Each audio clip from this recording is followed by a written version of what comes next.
मंडळी, फ्लावरपासून फक्त भाजीच नाही तर हा कुरकुरीत पदार्थसुद्धा एकदा नक्की ट्राय करून बघा. फ्लावरचे मोठे तुकडे करून घ्यायचे आहेत. मिठाच्या उकळत्या पाण्यामध्ये फ्लावर 2 मिनिटासाठी तशीच ठेवायची. गॅस बंद केलेला आहे. आलं लसूण बारीक करून घेतलं. आता परातीमध्ये सर्व पिठं आणि मसाले चांगले मिक्स करून घ्यायचे. यामध्ये जास्त पाणी घालायचं नाही आहे. फ्लावरचे तुकडे घालायचे आणि अगदी थोडं थोडं पाणी घालत हे सर्व मसाले आणि पीठ ह्या फ्लावरला छान कोट करून घ्यायचं. 4 चमचे कॉर्नफ्लोअर घालायचं. अगदी थोडासा खाण्याचा रंग घातला, जो घालणं पूर्णपणे ऑप्शनल आहे. अगदी थोडं पाणी घालून अशा पद्धतीने हे मिक्स करून घ्यायचं आहे आणि गरम तेलामध्ये हाय फ्लेमवरच छान कुरकुरीत होईपर्यंत तळून घ्यायचं.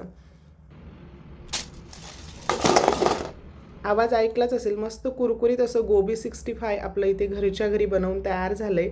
कढीपत्तासुद्धा तळून मी यावर घातला आहे. सॉससोबत सर्व करू शकतात. व्हिडिओ आवडला असेल तर एक लाईक आणि जास्तीत जास्त शेअर करा. धन्यवाद.